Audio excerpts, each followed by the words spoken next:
मित्रांनो, आज आपण या सेशनमध्ये जो मॉडर्न पिरियोडिक टेबल आहे त्या मॉडर्न पिरियोडिक टेबलचं थोडंसं डिस्कशन करणार आहोत.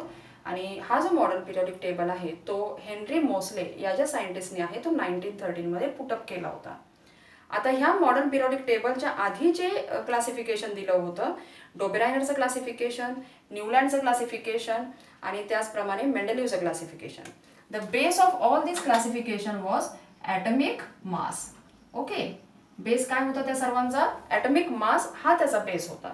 आणि याच्यानंतर जे क्लासिफिकेशन दिलं गेलं हे मॉडर्न पिरियोडिक टेबल मधलं, तर what was the base of the classification of modern periodic table? It was atomic number. हा ह्याच्यामधला डिफरन्स आहे आधीच्या 3 क्लासिफिकेशनमध्ये आणि मॉडर्न पिरियोडिक टेबलच्या क्लासिफिकेशनमध्ये. हा महत्त्वाचा डिफरन्स आहे की इथे ॲटमिक नंबरचा विचार केला होता आणि आधीच्या पिरियोडिक टेबलमध्ये ॲटमिक मासचा विचार केला होता आणि त्या काळानुसार ते बरोबर होतं.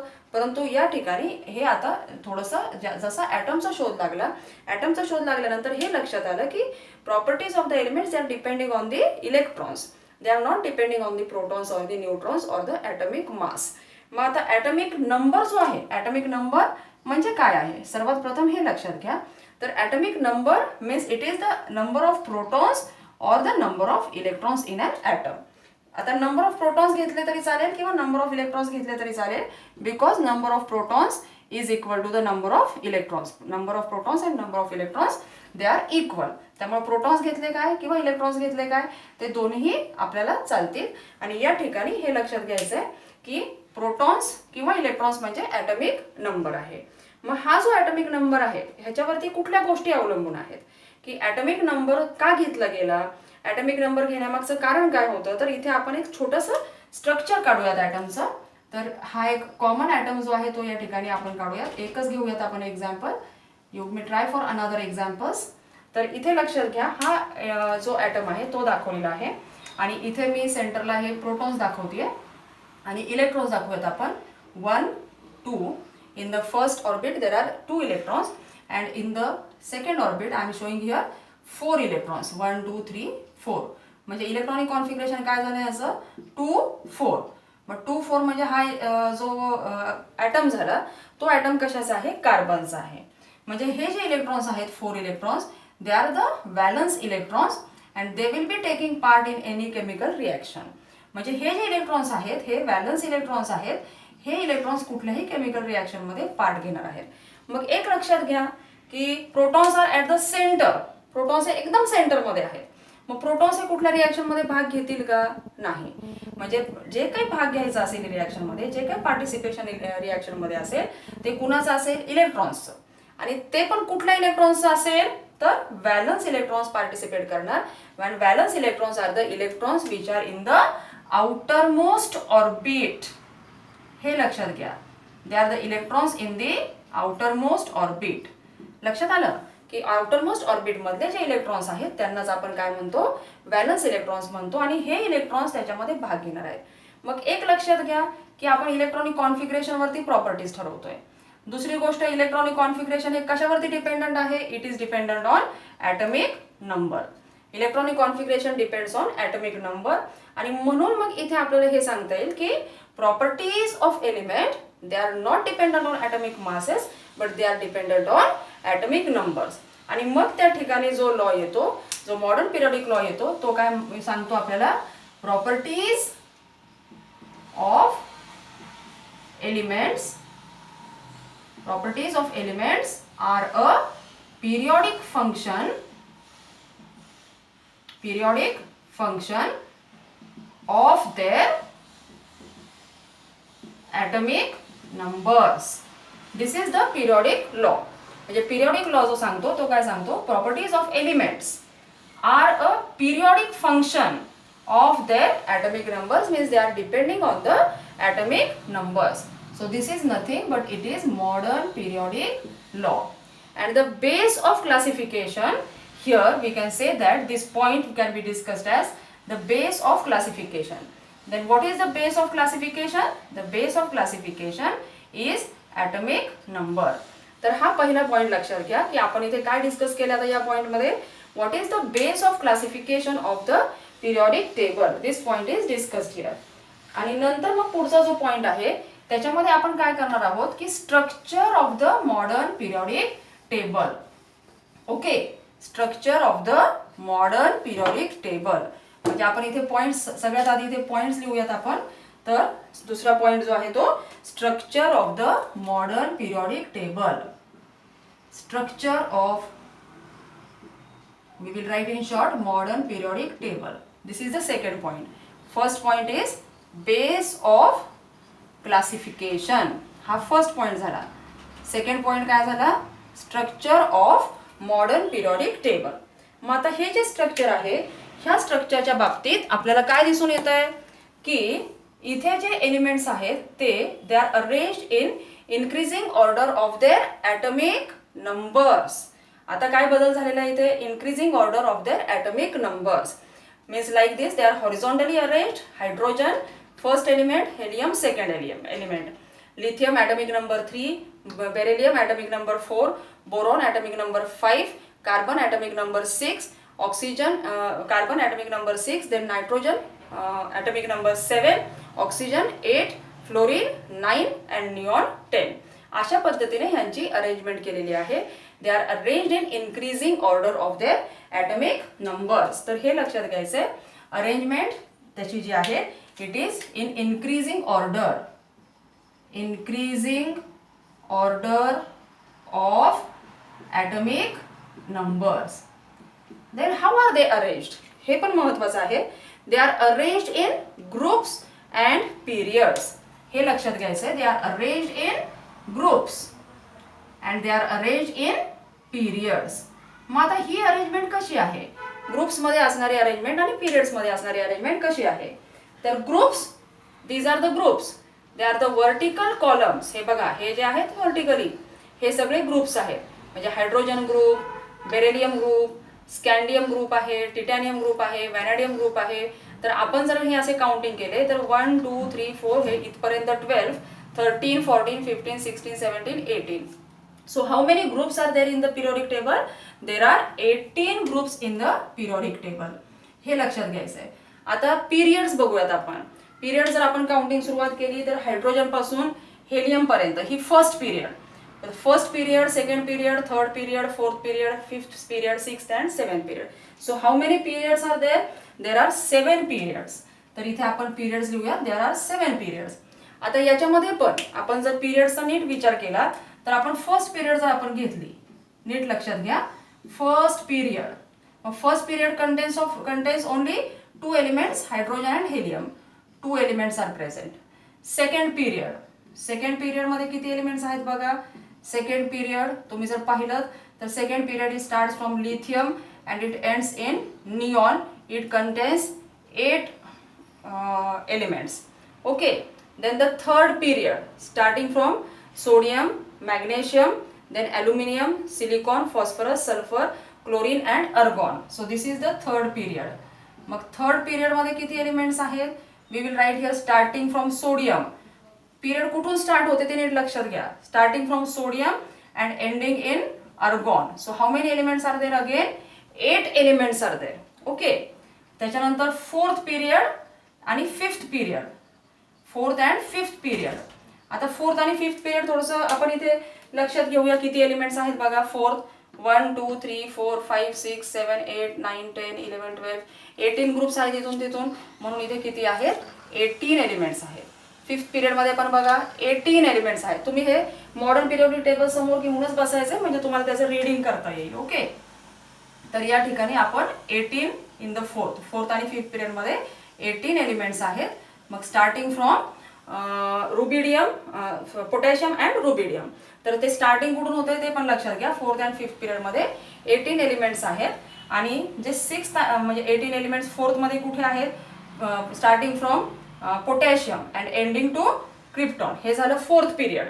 फिफ्थ पिरियड मध्ये starting from rubidium and ending in xenon. Xenon मध्ये ते एंड होतात. हे झालं रुबिडियम टू झेनॉन. हे झालं फिफ्थ पिरियड मध्ये, फोर्थ आणि फिफ्थ पिरियड. तर फोर्थ पिरियड मध्ये potassium to krypton, fifth period मध्ये रुबिडियम टू झेनॉन. आणि सिक्स्थ आणि सेवन्थ पिरियड, हे सिक्स्थ आणि सेवन्थ पिरियडचं बघा थोडंसं तेही लक्षात घ्या.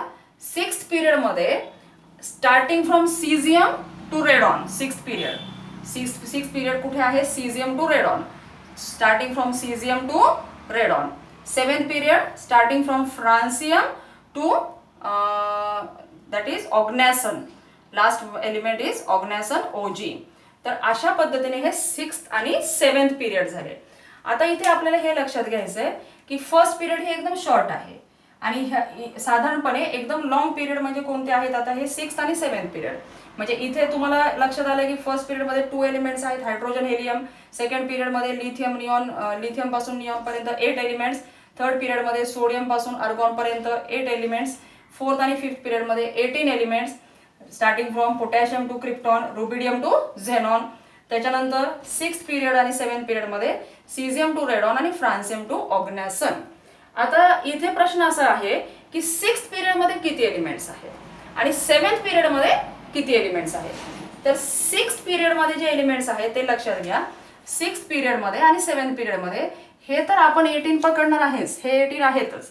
परंतु इथे जर तुम्ही लक्षात घेतलं की सीझियम, नीट लक्ष द्या इकडे, सीझियम मॉडर्न पिरियोडिक टेबल आपल्या समोर पाहिजे. Caesium, barium, लॅन्थॅनम. मग लॅन्थॅनमचा ॲटॉमिक नंबर किती आहे? 57. आणि नंतर इथे कोण आलाय? हाफनियम. लक्षात घ्या, लॅन्थॅनम नंतर हाफनियम आहे. मग लॅन्थॅनम नंतर हाफनियमचा ॲटॉमिक नंबर 72 आहे. मग 58 पासून 71 पर्यंतचे एलिमेंट्स कुठे गेले? मग ते इथे आहेत बघा. सीरियम 58 पासून ल्युटेशियम 71. तर हे जर तुम्ही काउंटिंग केलं या सर्वांचं तर हे किती येतात? 14 एलिमेंट्स येतात. किती आहेत हे एलिमेंट्स? टोटली 14 आहेत. म्हणजे सिक्स्थ पिरियडमध्ये हे 18 plus this 14, so there will be total 32 elements. In the sixth period, the number of elements it is 32 in the sixth and the seventh period. दोन्ही मध्ये किती एलिमेंट्स आहेत? 32. सेव्हन्थ पिरियड मध्ये पण बघा, फ्रान्सियम, रेडियम, ॲक्टिनियम. ॲक्टिनियमचा ॲटॉमिक नंबर आहे 89. आपल्याला दिसतंय बघा मॉडर्न पिरियोडिक टेबलमध्ये. ॲक्टिनियमचा ॲटॉमिक नंबर आहे 89 आणि 89 नंतर 90 to 103 हे सगळे एलिमेंट्स कुठे आहेत? खाली इथे लॅन्थेनाइट सिरीज, ॲक्टिनाइट सिरीज म्हणजे ॲक्टिनाइट सिरीज मध्ये आहेत. मग थोरियम पासून या ठिकाणी लॉरेन्शियम पर्यंत हे सगळे एलिमेंट्स 103 पर्यंत हे सगळे एलिमेंट्स खाली या ठिकाणी आहेत. म्हणजे ॲक्टिनाइट्स मध्ये ते ठिकाणी आहेत, म्हणजे त्यांना ॲक्टिनाइट्स असं म्हटलं जातं. तर अशा पद्धतीने ह्याच्यामध्ये सुद्धा 32 एलिमेंट्स आहेत. मग आता लॅन्थेनाइट्स आणि ॲक्टिनाइट्स याचा अर्थ काय होतो ते नीट लक्षात घ्या. लॅन्थेनाइट्स म्हणजे काय? The elements after lanthanum they are called as lanthanides. आणि मग याला काय म्हटलं जातं? Lanthanide series. Elements after lanthanum they are lanthanides, they are called as lanthanide series. Elements after actinium they are called as actinides, they are called as actinide series. हे अशा पद्धतीने हे क्लासिफिकेशन ह्या एलिमेंट्सचं झालेलं आहे. हे या ठिकाणी व्यवस्थितपणे लक्षात घ्यायचं आहे, पूर्ण लक्षात घ्यायचं आहे. लॅन्थेनाइट सिरीज, ॲक्टिनाइड सिरीज. आता ही जी अरेंजमेंट आहे ही अरेंजमेंट एक थोडीशी एक जनरल अरेंजमेंट की पिरियड्स आणि ग्रुप्स कशा पद्धतीने इथे अरेंज केलेले होते. आणि त्याच्यानंतर ह्याला हे जे पिरियड्स आहेत आणि ग्रुप्स आहेत हे जे आहेत ह्याला आपण काय म्हणू शकतो? ह्याला groups they may be called as columns and periods they may be called as rows. Okay, periods आणि ग्रुप्स म्हणजे पिरियड्स म्हणजे रोज आणि ग्रुप्स म्हणजे जे कॉलम्स आहेत जे व्हर्टिकली अरेंज केलेले आहेत ते ग्रुप्स आहेत. ओके, आता याच्यानंतर पुढचं जे आहे ते थर्ड जो पॉइंट आहे त्या थर्ड पॉइंटमध्ये आपण ह्याचे जे ब्लॉक्स आहेत ते ब्लॉक्स कसे केलेले आहेत हे आपण बघणार आहोत. Okay, how the elements they R classified as blocks. ब्लॉक्समध्ये याचं क्लासिफिकेशन कसं केलेलं आहे. म्हणजे पहिला पॉइंट झाला आपला base of classification, second point झाला स्ट्रक्चर आणि थर्ड पॉइंट जो आहे तो ब्लॉक्स ऑफ एलिमेंट्स. मग आता हे जे ब्लॉक्स आहेत हे कसे आहेत? तर हे ब्लॉक्स जे आहेत ते S block, P block, D block आणि एफ ब्लॉक. तर S block, P block, D block आणि एफ ब्लॉक कसे आहेत पहा. So these are the alkali metals, group 1 and group 2. These are the alkali metals and they are called as the S block elements 1 and 2. They are called as the S block elements. Okay, तर इथे आपण म्हणूयात S block elements कोणते आहेत ते group 1 and 2. इथे आपण म्हणूयात group 1 and 2 S block elements. त्याच्यानंतर ग्रुप 3 to 12 हा जो ग्रुप 3 to 12 आहे, ग्रुप 3 पासून ग्रुप 12 पर्यंत 3 to 12 these are called as the D block elements. नीट लक्षात घ्यायचं आहे, त्यांना काय म्हणतो आपण D block elements. आणि अजून त्यांना एक नाव आहे, ते कोणतं नाव आहे transition elements. Transition elements, they are also called as transition elements. आता हा जो मधला जो आहे म्हणजे हा जो आहे पी ब्लॉक एलिमेंट्स, म्हणजे पी ब्लॉक एलिमेंट्स कुठून आहेत तर इथे जर आपण पाहिलं बोरॉन 13 पासून 18 पर्यंत. ओके, म्हणजे 13 पासून okay P block elements starting from 13 to 18 these are called as the p block elements. मग या p block एलिमेंट्स मध्ये boron group, carbon group, nitrogen group, oxygen group, fluorine group आणि इनर्ट गॅसेस हे सगळे त्याच्यामध्ये P block elements मध्ये ते येतात. त्याच्यानंतर F block elements, F block elements. मग एफ ब्लॉक एलिमेंट्स कुठे आहेत ते तर एफ ब्लॉक एलिमेंट्स जे आहेत ते इथे खाली दिलेले आहेत in the they are at the bottom of the modern periodic table. They are at the bottom. Okay, they are at the bottom of the modern periodic table and they are again classified as lanthanides and actinides. म्हणजे त्याच्यामध्ये परत काय दोन parts आहेत, lanthanides and second part कुठला आहे actinides. म्हणजे अशा पद्धतीने आपण जर हा रीड केला मॉडर्न पिरियडिक टेबल, जसं आपण एखादा जॉग्राफीचा नकाशा जसं रीड करतो तसं हे रीड करायचं आहे. The F block elements, they are at the bottom of the modern periodic table and they are again classified as lanthanides and actinides. They are also called as inner transition elements. काय म्हटलं जातं त्याला inner transition elements. They are called as inner transition elements. आणि हे नीट लक्षात घ्यायचंय की पहिलं जे आहे ते बेस ऑफ क्लासिफिकेशन, सेकंड जे आहे ते structure of modern periodic table, त्याच्यामध्ये मग आपण ग्रुप्स कसे आहेत, रोज कसे आहेत, आणि थर्ड जे आहे ते blocks in the modern periodic table. तुम्ही इथे पॉज करू शकता तो व्हिडिओ आणि तुम्ही त्या ठिकाणी लिहू शकता हे सगळं. आता अजून एक याचं जे कॅरेक्टर आहे मेन कॅरेक्टर, हे फर्स्ट झालं, हे सेकंड झालं, हे थर्ड. ओके, हे पॉज करून लिहून घ्यायचं हे. आता फोर्थ जो आहे पॉइंट या ठिकाणी आपल्याला सांगता येईल, फोर्थ पॉइंट आपल्याला सांगता येईल इथे. फोर्थ पॉइंट काय आहे तो मेटॅलॉइड्स. ओके, आता मेटॅलॉइड्सच्या बाबतीत थोडंसं हे आहे, काही जण म्हणजे काही एलिमेंट्सला काही जण मेटॅलॉइड्स पकडतात किंवा आपल्याला आता फक्त इथे ते बघायचं नाहीये की कुठले मेटॅलॉइड्स आहेत किंवा काय. इन जनरल आपण पाहूयात की मेटॅलॉइड्स कुठे आहेत इथे बोरॉन, त्याच्यानंतर सिलिकॉन, जर्मॅनियम, अँटिमनी, त्याच्यानंतर ॲस्टेटाईन आणि पोलोनियमला सुद्धा मेटॅलॉइड मध्ये पकडलं जातं बऱ्याचदा. म्हणजे बघा boron, silicon, you may write here which are the metalloids, boron, silicon, germanium, arsenic, antimony, polonium and astatine. बघा आता परत एकदा कोणते आहेत metalloids, boron, silicon, germanium, arsenic, antimony, tellurium पण आहे. टेल्युरियम या ठिकाणी टेल्युरियम लिहायचं आहे. Tellurium this is also a metalloid. Tellurium, astatine and polonium, all these are metalloids. मग हे जे मेटॅलॉइड्स आहेत they are forming a zigzag line. म्हणजे हे लक्षात घ्यायचंय की या ठिकाणी अशी थोडीशी झिगझॅग लाईन म्हणजे नागमोडी अशा पद्धतीची ही लाईन इथे तयार झालेली आहे. आणि म्हणून मग ह्याला काय म्हणतो आपण, they are forming a zigzag line. Zigzag line. आणि काय झालं ह्या झिगझॅग लाईन मुळे, the elements they are differentiated. एलिमेंट्सचं डिफरन्शिएशन झालेलं आहे. Elements they are divided as metals on the left hand side and non metals on the right hand side. म्हणजे ह्या झिगझॅग लाईनमुळे लेफ्ट हँड साईडला मेटल्स आणि right hand साईडला non metals असे या ठिकाणी डिवाइड झालेले आहेत. आणि म्हणून आपण सांगू शकतो there is a zigzag line in the modern periodic table which divides the metals and the non-metals from each other, and you can see here that the metals they are more in number as compared to the non-metals. Non-metals हे periodic table मध्ये जर पाहिले तर non-metals they are less in number, metals they are more in number. He zigzag line एक आहे. हा या ठिकाणी मेटॅलॉइडचा हा फोर्थ पॉइंट आपल्याला सांगता येईल. आणि त्याच्यानंतर जो पिरियडिक लॉ आहे तो पण आपण लक्षात ठेवायचा आहे. Periodic law states that the atoms the properties of the elements they are a periodic function of their atomic numbers. तर हे सगळे 5 पॉइंट्स जे आहेत हे 5 पॉइंट्स इथे महत्त्वाचे आहेत. पाचवा मॉडर्न पिरियडिक लॉ. तर तुम्ही हे पॉज करून करत हे पॉइंट्स लिहायचे आहेत. नुसतं ऐकत बसायचं नाहीये.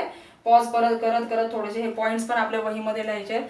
त्यासाठी पुस्तकाचा पण वापर करायचा आहे. आणि हे सगळे पॉइंट्स 5 पॉइंट्स या ठिकाणी आपल्याकडे लिहिलेले असले पाहिजेत. आता याच्यानंतर हा जो शेवटचा पार्ट आहे ह्याचा की मग ह्या मॉडर्न पिरियडिक टेबलचे काय मेरिट्स आहेत. हा मॉडर्न पिरियडिक टेबल हा केमिस्ट्रीच्या क्लासिफिकेशन मधला अंतिम टप्पा सुद्धा म्हणता येईल या ठिकाणी. मग what are the merits of this modern periodic table. Okay, merits काय आहेत त्याचे. तर सगळ्यात महत्त्वाचं as it is based on atomic numbers. It is based on atomic numbers and therefore the problem of isotopes it was completely removed. म्हणजे जे मेंडेलिव्हच्या ह्याच्यामध्ये आयसोटोप्सला जी मांडताना जी अडचण येत होती ती इथे पूर्णपणे रिमूव्ह झालेली आहे. म्हणजे काय झालेलं आहे ॲटॉमिक नंबर्स इथे असल्यामुळे आयसोटोप्स काय कन्सिडर करतात. आयसोटोप्स म्हणजे atomic mass. Atomic mass different आहे पण ॲटॉमिक नंबर्स आयसोटोप्स असतील तरी atomic numbers they are the same, they are not changing. म्हणजे आपण कार्बन जर घेतला कार्बन 12 आहे, कार्बन 12 आहे, त्याच्यानंतर कार्बन 13 आहे आणि कार्बन 14 आहे. ह्याचे जरी आयसोटोप्स असतील आणि ॲटॉमिक मास जरी डिफरंट असेल तरी त्याचा ॲटॉमिक नंबर काय आहे 6च आहे सगळ्यांचा. त्यामुळे कार्बनला कुठे ठेवायचंय त्याला एकच पोझिशन मिळणार कारण ही जी पिरियडिक टेबल आहे तो कशावरती डिपेंडंट आहे ॲटॉमिक नंबर्सवरती डिपेंडंट आहे. आणि त्याच्यामुळे whether it is carbon 12, carbon 13 और carbon 14 it does not matter. आपल्याला कुठलाही कार्बन असेल तरी त्याची पोझिशन कुठे असेल इथे ग्रुप 14 जो आहे या ठिकाणी ग्रुप 14 मधला फर्स्ट एलिमेंट हा कार्बन असेल. Because the arrangement is not according to the atomic masses it is according to the atomic numbers. Okay, हा पहिला पॉइंट. त्याच्यानंतर दुसरा पॉइंट जो आहे तर आयर्न, कोबाल्ट आणि निकेल हे जे मेंडेलिव्ह कडून राहिलेलं होतं की हा जो म्हणजे पुढे मागे हे झालेला आहे की कोबाल्टचा ॲटॉमिक मास जो आहे तो जास्त आहे म्हणजे इट इज 58.9. ओके, आणि निकेलचा ॲटॉमिक मास जो आहे तो काय आहे निकेलचा 58.7. म्हणजे ऍक्च्युली काय करायला पाहिजे होतं आयर्न, निकेल आणि कोबाल्ट अशी अरेंजमेंट पाहिजे होती.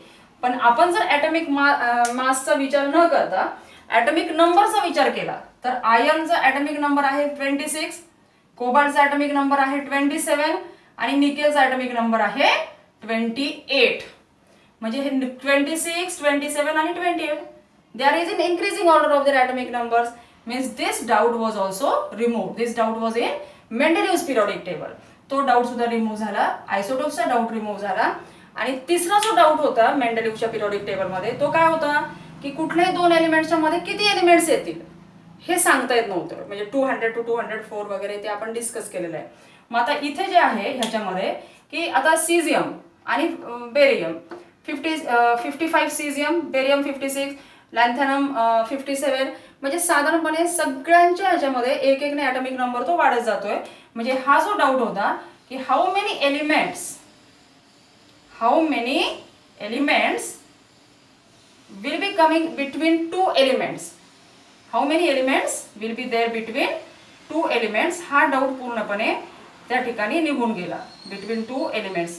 कारण इथे काय झालेलं आहे ॲटॉमिक नंबर असल्यामुळं सिरियली सगळ्यांची अरेंजमेंट झालेली आहे आणि त्याच्यामध्ये कुठलाही नवीन एलिमेंट येणार नाहीये हे पण निश्चित आहे. म्हणजे हा एक ड्रॉबॅक त्या ठिकाणी रिमूव्ह झालेला आहे. म्हणजे मेंडेलिव्हचे जे डिमेरिट्स होते आयसोटोप्सच्या बाबतीत, आयर्न, कोबाल्ट, निकेलच्या बाबतीत आणि दोन एलिमेंट्सच्या मध्ये असणारे इतर एलिमेंट्स जे काही शोध लागल्यानंतर वगैरे येतील ते तिन्ही ड्रॉबॅक्स या ठिकाणी काय झाले होते रिमूव्ह झाले होते. तिन्ही ड्रॉबॅक्स त्या ठिकाणी निघून गेले होते. फक्त एक ड्रॉबॅक राहिला होता. मग त्या ठिकाणी कोणता ड्रॉबॅक राहिला होता पोझिशन ऑफ हायड्रोजन. म्हणजे पोझिशन ऑफ हायड्रोजन, हायड्रोजनची पोझिशनचा जर विचार केला तर hydrogen is showing similarity to alkali metals. हा पहिला पॉईंट आहे की अल्कली मेटल्सची ते सिमिलॅरिटी दाखवतात.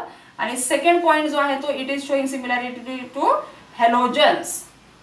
How it is showing similarity to alkali metals? It is forming HCl like NaCl, it is forming H2O like Na2O, it is forming H2S like Na2S. म्हणजे अशा प्रकारचे compounds ते तयार करतात जस्ट लाईक अल्कली मेटल्स. आणि हॅलोजनची similarity कशी दाखवतात ते? They are forming a diatomic molecule. म्हणजे फ्लोरीन, क्लोरीन, ब्रोमीन हे काय तयार करतात? डायॲटॉमिक मॉलिक्युल्स तयार करतात. दोन ॲटम्स एकत्र येऊन डायॲटॉमिक मॉलिक्युल्स तयार करतात. मग हॅलोजन्स जे आहेत हे हॅलोजन्सची सिमिलॅरिटी दाखवतो, हायड्रोजन अल्कली मेटल्सची सिमिलॅरिटी दाखवतो. मग हा जो प्रॉब्लेम आहे तो अजूनही मॉडर्न पिरियडिक टेबलमध्ये सॉल्व्ह झालेला नाही. त्यामुळे काही मॉडर्न पिरियडिक टेबलमध्ये तुम्हाला असं दिसून येईल की हा हायड्रोजन थोडासा इथेच ठेवलेला आहे, एस ब्लॉक एलिमेंट्समध्येच ठेवलेला आहे, परंतु तो थोडासा वरती घेतलेला आहे. म्हणजे हे एस ब्लॉक एलिमेंट्स, जे डी ब्लॉक एलिमेंट्स आहेत ते ट्रान्झिशन एलिमेंट्स, आणि पी ब्लॉक एलिमेंट्स फक्त हायड्रोजन थोडासा शिफ्ट करून त्याला वरती जागा दिलेली आहे. कारण हायड्रोजनला कुठे ठेवायचं हा म्हणजे त्याला तिथं सेपरेट थोडंसं जागा, कारण का तो दोन्हीकडेही सिमिलॅरिटी दाखवतात. त्यामुळे आपण फक्त त्याला अल्कलीमध्ये किंवा फक्त हॅलोजन्समध्ये दाखवू शकत नाही. तर अशा पद्धतीने हे सगळं मॉडर्न पिरियडिक टेबलचे हे फायदे आहेत. परंतु हा हायड्रोजनचा जो पॉईंट आहे तो तिथे पण काय झालेला आहे, क्लिअर झालेला नाही असं आपल्याला पाहायला मिळतं. म्हणजे हा आपल्याला एक म्हणजे त्याचं म्हणजे डिमेरिट सांगता येईल की डिमेरिट त्याचं काही रिमूव्ह झालेलं नाही आहे. म्हणजे हायड्रोजनला पोझिशन जी होती ती त्या ठिकाणी ती पोझिशन त्याची निश्चित नव्हती. ती पोझिशन मॉडर्न पिरियडिक टेबलमध्ये सुद्धा निश्चित करण्यात आली नाही किंवा त्या ठिकाणी सुद्धा ती निश्चित करता आली नाही. तर इथे लक्षात घ्यायचं आहे अशा पद्धतीने हे सगळं क्लासिफिकेशन आहे.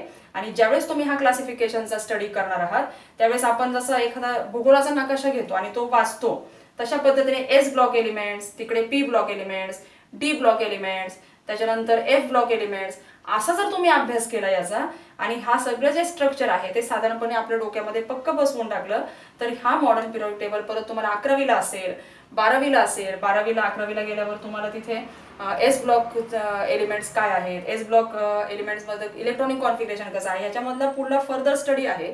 त्यावेळेस तुम्हाला हा मॉडर्न पिरियडिक टेबल आता जर नीट अभ्यास केला तर तुम्हाला त्या ठिकाणी अडचण भासणार नाही. तर आज हा सगळा मॉडर्न पिरियडिक टेबल व्यवस्थितपणे अभ्यासायचा आहे, व्यवस्थितपणे वाचायचा आहे. कुठलीही डिफिकल्टी असेल, नवीन पार्ट आहे थोडासा, कुठलीही डिफिकल्टी असेल तर ती लगेच मला विचारायची आहे. कारण का कुठली डिफिकल्टी घेऊन जर आपण पुढे गेलो आणि ती कन्सेप्ट जर क्लिअर झाली नाही, कारण ह्याच्यावरती आधारित पुढच्या सगळ्या प्रॉपर्टीज आहेत बरं का, सगळे इलेक्ट्रॉनिक ट्रेंड्स वगैरे हे सगळ्या प्रॉपर्टीज जर तुम्ही मॉडर्न पिरियडिक टेबलचा नीट अभ्यास केला नाही, नीट समजून घेतला नाही तर ते ट्रेंड्स आपल्याला समजणार नाही आहेत. तर ट्रेंड्स इन पिरियडिक प्रॉपर्टीज हा जो पुढचा टॉपिक आहे तो नीट समजण्यासाठी तुम्ही आज होमवर्क म्हणून मॉडर्न पिरियडिक टेबलचा व्यवस्थितपणे अभ्यास करणं महत्त्वाचं आहे.